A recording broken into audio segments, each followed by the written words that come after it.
नमस्कार। नमस्कार, मैं हूं राकेश, आप लोगों के सामने स्वागत करता हूं। उम्मीद करता हूं आप सभी लोग बहुत अच्छे होंगे, प्रिपरेशन में लगे होंगे। और केवीएस का ये लेक्चर नंबर 25 है आप लोगों के सामने, जिसमें कि हम लोग आज देख रहे हैं साइंस को। साइंस में हम लोग बेसिकली उस पोर्शन को देख रहे हैं जो कि पोर्शन बताया जाता है सबसे कठिन केवीएस के विद्यार्थियों के लिए। Mechanics, motion, laws of motion, motion under gravity. तो ये उतना जटिल नहीं है जितना आपको बताया जाता है। तो किस प्रकार से यहाँ से क्वेश्चन आते हैं, कैसे क्वेश्चन आपको प्रिपेयर करने हैं, और कैसे आपको क्या क्या चीज़ें याद रखनी है और क्या क्या गैर जरूरी चीज़ें याद करने की नीड भी नहीं है, वो हम देखेंगे। और आज हम लोग कुछ न्यूमेरिकल्स करने की और कोशिश करेंगे कंसेप्ट के साथ। कैसे न्यूमेरिकल्स? क्योंकि देखिए आपके ना मैथमेटिकल कैलकुलेशन चेक करने के लिए फिजिक्स के न्यूमेरिकल्स नहीं आएंगे, वो आपके कंसेप्ट को चेक करने के लिए आएंगे। तो अगर आपको जरा सा भी कंसेप्ट अगर क्लियर है तो सीधे सीधे सॉल्व हो जाएंगे। तो इसलिए बिल्कुल ये मान लीजिए कि अगर न्यूमेरिकल आते हैं तो उससे आपका ज़्यादा फायदा होगा, ये निश्चित है। और उसमें आपका आंसर क्रॉस चेक भी हो जाता है, श्योर शॉट। ठीक है, पहला क्वेश्चन लेते हैं फटाफट।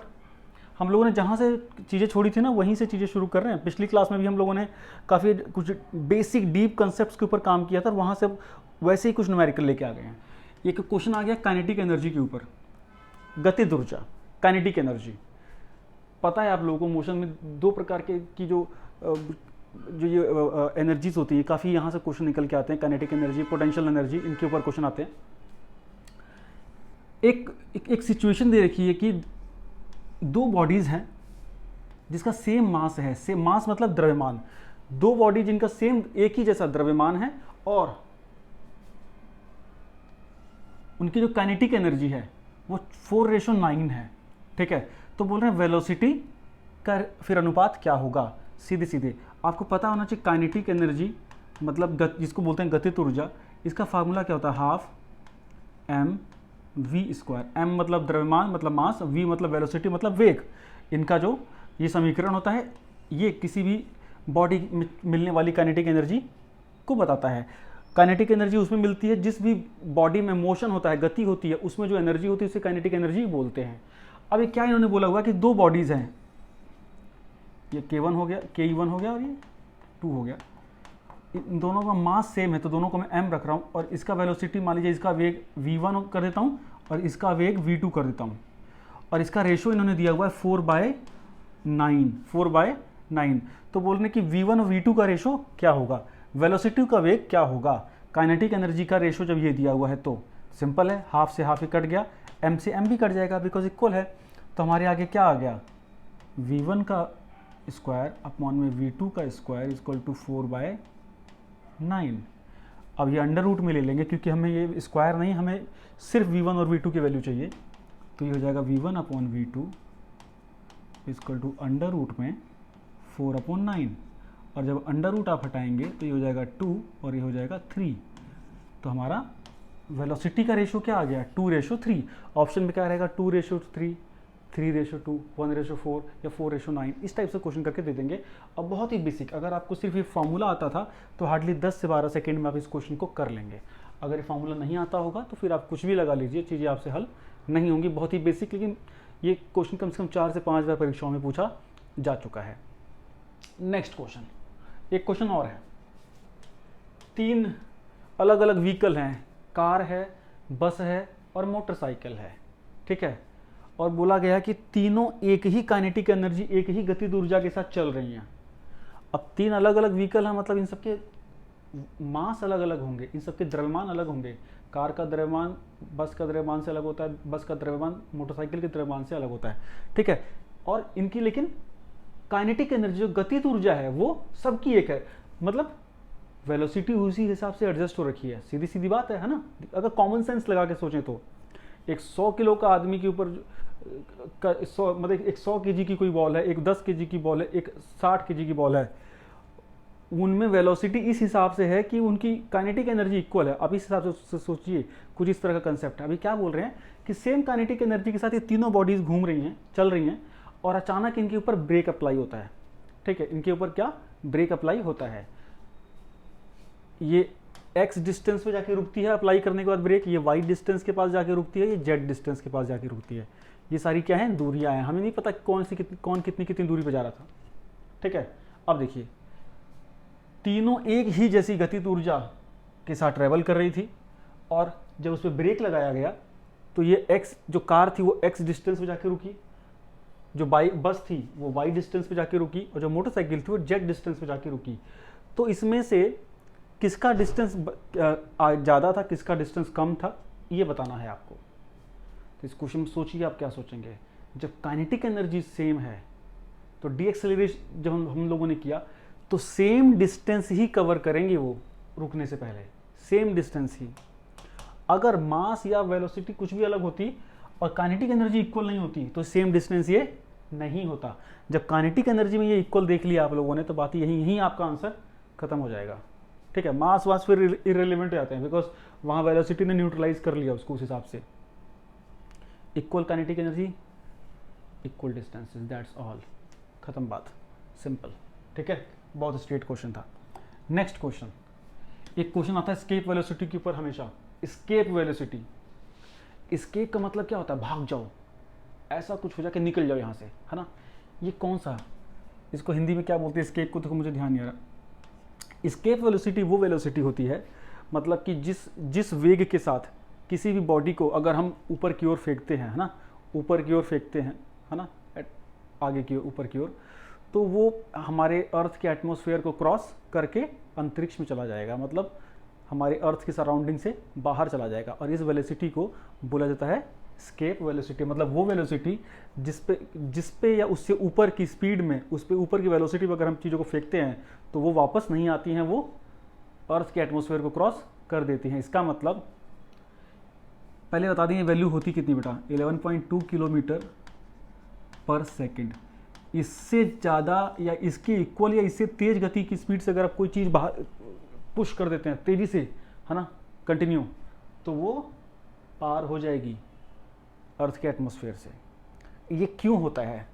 ये इसलिए, ये तब होता है जब उस बॉडी के अंदर की गतिज ऊर्जा, काइनेटिक एनर्जी, हमारे अर्थ की जो पोटेंशियल एनर्जी है उसको क्रॉस कर देती है। अर्थ की ग्रेविटेशनल पोटेंशियल एनर्जी जो है, गुरुत्वाकर्षण की जो पोटेंशियल एनर्जी है, उसको क्रॉस कर दे तो समझ जाइए कि वो कोई भी चीज़ अर्थ के एटमॉस्फेयर को पार कर देगी। मतलब kinetic energy of body if equal to gravitational potential energy of Earth, then concept of escape velocity is validated. मतलब वो कंसेप्ट, वो चीज़ सीधे सीधे एस्केप वेलोसिटी कहला जाती है। ठीक है ना। इसमें अगर आप इसको देखोगे तो हाफ mv² हो जाता है कोई बॉडी का ये, और यहाँ ये हमारी होती है Gm/r, ये होती है एस्केप वेलोसिटी, ये होती है ग्रेविटेशनल पोटेंशियल एनर्जी। यहाँ पे फिर आप छोटे जी का जो ग्रेविटी का फार्मूला यहाँ पुट कर दोगे तो सीधे मिला के कई कंसेप्ट आता है। इसके ऊपर खैर क्वेश्चन आते नहीं ज़्यादा, 2mgr का आता है, और फिर वहाँ पे हम लोग 11.2 की वैल्यू निकल आती है। पेपर में सीधे सीधे यही क्वेश्चन पूछा जाता है कि एस्केप वेलोसिटी कितनी होती है या एस्केप वेलोसिटी का कंसेप्ट क्या होता है, बस। ठीक है। नेक्स्ट पॉइंट को अगर आप देखते हैं, एक अच्छा सा क्वेश्चन है, एनसीईआरटी का क्वेश्चन है, बेसिकली एनसीईआरटी का मोशन का क्वेश्चन है, और कितना बेसिक सा क्वेश्चन है, और बेसिक क्वेश्चन में हमसे गलतियां ना हो इस पर ध्यान देना है। इसमें इसका मैं बनाता हूँ, a farmer moves along the boundary of a square field, ठीक है, of side 10 metre in 40 second, sorry, what will be the magnitude of displacement of the farmer at the end of 2 minute 20 second from his initial position। ठीक, अब मैं इसको हिंदी में define करता हूँ। एक बोल रहे हैं कि एक किसान है, उसके पास एक फील्ड है, स्क्वायर बनो, स्क्वायर बनाने,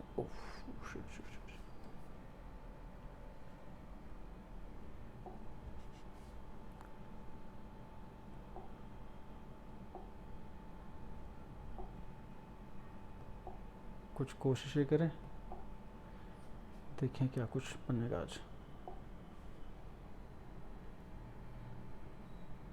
स्क्वायर बनाते हैं ना, यस,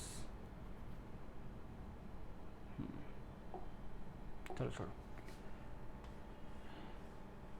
एक किसान है, उसका एक चौकोर मतलब वर्गाकार स्क्वायर खेत है, जिसकी लेंथ एक साइड में 10 मीटर की है। तो वर्गाकार हो गया तो हर तरफ कितने मीटर की होगी, 10 मीटर की होगी। सीधी बात, पहले तो एक चीज़ जान जाओ, एनसीईआरटी क्वेश्चन में ये होता है कि वर्ड्स पकड़ने पड़ते हैं, ठीक है, ये है। और वो क्या कहते हैं कि वो कह रहा है कि इस पूरे अपने उसका पूरे इसके चारों तरफ का वो चक्कर 40, एक चक्कर 40 सेकंड में लगाता है। कितने सेकंड में लगा रहा है, 40 सेकंड में। ये बोला उन्होंने कि एक उसका स्क्वायर फील्ड है 10 मीटर की साइड का, और उसका एक चक्कर वो 40 सेकंड में लगा लेता है, ठीक। अब वो कह रहा है कि टोटल उसने कितना डिस्प्लेसमेंट ट्रेवल किया, कितना उसका डिस्प्लेसमेंट हुआ इनिशियल पोजीशन से 2 मिनट 20 सेकंड के बाद, 2 मिनट 20 सेकंड के बाद। तो पहले हम मिनट को सेकंड में कन्वर्ट कर लेते हैं। 2 मिनट में कितने सेकंड होते हैं, 120 प्लस 20, तो टोटल 140 सेकंड के बाद उसकी पोजीशन कहाँ होगी, उसकी स्टार्टिंग पोजीशन से, ठीक है, यही पूछा है ना। चलो देखो 40, मान लीजिए यहाँ से शुरू हुआ वो, मान लीजिए किसान ए पॉइंट से शुरू होता है यहाँ से, ठीक है, तो 40 सेकंड के बाद फिर यहीं आ जाएगा, फिर 40 सेकंड के बाद फिर यहीं आ जाएगा, फिर 40 सेकंड के बाद फिर यहीं आ जाएगा, ठीक है, 120 सेकंड हो गए। अब देखो बाकी के अब कितने सेकंड बचे, 20 सेकंड और बचे हैं, क्योंकि हमें टोटल पॉइंट 140 सेकंड पे ही निकालना है। तो 120 सेकंड पे तो 3 चक्कर लगा कि यहाँ पहुँच चुका है वो, 130 पे यहाँ पहुँचेगा, 140 पे यहाँ पहुँच जाएगा। तो मतलब उसकी इनिशियल और फाइनल पोजीशन में ये डिस्टेंस है, ये डिफरेंस है। अगर यहाँ डिस्प्लेसमेंट की जगह डिस्टेंस पूछा होता तो हम उतने चक्कर गिन के लिख देते, बात खत्म, है ना। 40 40 120, 120 और 20 140 मीटर टोटल ट्रेवल किया उसने। लेकिन अब यहाँ क्या करना है हमको कि डिस्प्लेसमेंट निकालना। डिस्प्लेसमेंट क्या होता है, minimum shortest route between the initial and final position, ठीक। इनिशियल पोजीशन यहाँ थी डिस्प्लेसमेंट के बाद, और फाइनल पोजीशन यहाँ थी। तो अब हमको ये निकालना है डायगोनल वाला इसका, ठीक है, ये पूछा एक तरह से, क्योंकि 140 सेकंड पे जो फार्मर है वो यहाँ पहुँचा होगा। तो ये कैसे निकालेंगे, इसका स्क्वायर, ये सिंपल, ये 90 डिग्री होता है, तो वही हाइपोटेनस परपेंडिकुलर वाला, यस, बेस अपॉन हाइट का फॉर्मूला लगा लीजिए, या simple hypotenuse is equal to under root of perpendicular plus base, है ना, लंब और लंब का वर्ग जमा आधार का वर्ग, है ना, हो जाता है कर्ण का वर्ग। तो यहाँ हमारा परपेंडिकुलर भी 10 का स्क्वायर है, आधार भी 10, ये हमारा आधार हो जाएगा, ये परपेंडिकुलर हो जाएगा, 10 का स्क्वायर है, तो इसको कर लो, तो ये कितना हो गया, 100 प्लस 100 इजक्वल टू 200, ठीक है, अंडर रूट में, तो ये हो गया रूट में 200। तो इसको कैसे लिख देंगे, √2 इंटू 10 बाहर ले लेंगे, तो आंसर हो जाएगा 10√2। तो फाइनल डिस्प्लेसमेंट कितना आया है, 10√2। एक बार और इसको समराइज कर देते फटाफट। एक किसान था जिसके 10 मीटर की फील्ड थी एक साइड की, पूरी स्क्वायर फॉर्म में, और वो 40 सेकंड में अपने इस कंप्लीट फील्ड का पैरामीटर से राउंड लगाता है। तो बोला कि 2 मिनट 20 सेकंड के बाद उसकी इनिशियल और फाइनल पोजीशन में क्या डिफरेंस होगा, डिस्प्लेसमेंट पूछा है। तो सिंपली हम उस हिसाब से कैलकुलेट कर लेंगे, इनिशियल पोजीशन ये थी और कैलकुलेशन के हिसाब से फाइनल पोजीशन यहाँ आई, डायगोनल करेंगे, सीधे हाइपोटेनस और परपेंडिकुलर और बेस के बीच में जो फार्मूला होता है राइट एंगल ट्राइंगल का, उसको यूज़ करके हम ये डिस्टेंस निकाल लेंगे, और डिस्टेंस हमारा आ गया 10√2। बहुत बेसिक सा क्वेश्चन है, बहुत ही बेसिक क्वेश्चन। 6वीं 7वीं 8वीं में आप लोगों ने जो सरकमफ्रेंस वगैरह या जो बेसिक से हम लोग ये पढ़ते हैं, है ना, हाइपोटेनस बेस परपेंडिकुलर कंसेप्ट, उसको करके जो पाइथागोरस थ्योरम है उसको करके ये इजीली तरीके से इसको निपटा दिया है, ठीक है। तो आपको भी इसमें यहाँ क्या बात थी, यहाँ डिस्प्लेसमेंट और डिस्टेंस में अगर आपको यहाँ आपका पाइथागोरस थ्योरम का कंसेप्ट चेक नहीं हो रहा था, यहाँ आपका चेक हो रहा था कि डिस्टेंस और डिस्प्लेसमेंट के बीच में डिफरेंस आपको पता है कि नहीं पता है, ठीक है। नेक्स्ट क्वेश्चन क्या है कि मास और वेट के बीच में क्या डिफरेंस है।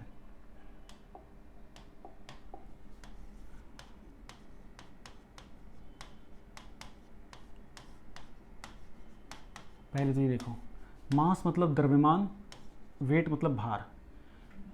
मतलब मास क्या होता है, मास मतलब ये वो एंटिटी जो बिल्कुल किसी भी बॉडी के अंदर जो एक फिक्स पोर्शन होता है जिसमें जल्दी चेंजेस उसमें नहीं होते हैं। और जैसे कि किलोग्राम, इसको हम बेसिकली इसलिए किलोग्राम में शोन करते हैं। और वेट जो होता है वो एक प्रकार का ग्रेविटेशनल फोर्स होता है, या इसको बोल देंगे एक प्रकार की फोर्स होती है, बल होता है। इसको हम शो करते हैं mg से। किससे शो करते हैं? mg से। और इसको शो करते हैं मास से। ये डिफरेंस है। जब किसी भी द्रव्यमान में, किसी भी मास में ग्रेविटेशनल फोर्स ऐड हो जाती, मल्टीप्लाई हो जाती है, तो वो बन जाता है वेट। जैसे कि, और ये जो वेट होता है ये फिक्स नहीं होता है, हर अलग अलग जगह पे ये अलग अलग होता है, जबकि जो मास होता है वो किसी बॉडी का वो फिक्स होता है, वो चेंज नहीं होता है। जैसे कि हम हैं, ह्यूमन है, किसी का अगर यहाँ किसी का वजन अगर 70 kg है ना वेट, तो वो mg एक्चुअली 70 kg है, 70 है, तो g आपको पता है 9.8 होता है 70, तो हमारा m निकल जाएगा, मतलब वही 7.5-8 किलोग्राम के आसपास का मास। और यही बॉडी अगर कहाँ चली गई, किसी ऐसी जगह चली जाए जहाँ पे ग्रेविटी की वैल्यू कुछ और है, जैसे कि चांद पे कर चले जाए जहाँ ग्रेविटी की वैल्यू g/6 होती है, तो वहाँ हमारा वेट कुछ और हो जाएगा। तो ये थोड़ा सा आपको ध्यान देना जरूरी है। इसके ऊपर भी ये जस्ट आपको पता होना चाहिए, इसलिए मैंने हल्का से डिस्कस कर दिया, क्योंकि इसके ऊपर क्वेश्चन आते हैं लिफ्ट वाले, है ना। फ्री फॉल हो रहा तो क्या होगा, ऊपर की ओर लिफ्ट जा रही तो क्या होगा, नीचे की ओर लिफ्ट जाएगी तो क्या होगा। कई बार पूछते हैं चांद के ऊपर हम लोग सही से पैर क्यों नहीं रख पाते हैं, या चांद के ऊपर हल्का क्यों फील हो पाता है। तो कई सारे क्वेश्चन आते हैं, चांद के ऊपर व्यक्ति का वेट कितना होता है, या चांद के ऊपर व्यक्ति का मास कितना होता है। इस टाइप के क्वेश्चन, बहुत बेसिक क्वेश्चन आते हैं और हमसे गलत होने की संभावना बनी रहती है। ठीक है, हाँ ये हो गया क्वेश्चन। आज के इसमें हम ना कुछ इस प्रकार के हम लोगों ने क्वेश्चन किए हैं। उम्मीद करता हूँ आपको ये क्वेश्चन ठीक लगे होंगे, और ऐसे ही बेसिक से क्वेश्चन आएंगे। और इसीलिए मैं कह रहा हूँ कि ये जो पोर्शन है ये इजी पोर्शन है, और इसको इस प्रकार से आप करोगे तो थोड़ा सा ज़्यादा बेटर हो जाएंगी सिचुएशन हमारे लिए, और इसका ये जो डर निकल जाएगा। बहुत से बच्चों को इस मोशन वाले टॉपिक का बहुत ज़्यादा डर है, और इसका रीज़न सिर्फ ये है कि न्यूमेरिकल उन्होंने सॉल्व नहीं किए। न्यूमेरिकल सॉल्व करके अगर आप अपने कंसेप्ट क्लियर कर लो, फिर वो थ्योरम, वो मोशंस के लॉज कभी नहीं भूलेंगे आप लोग। ठीक है, नेक्स्ट वीडियो में मिलते हैं जल्दी, फिर अगले टॉपिक की ओर आगे बढ़ते हैं। Thank you so much.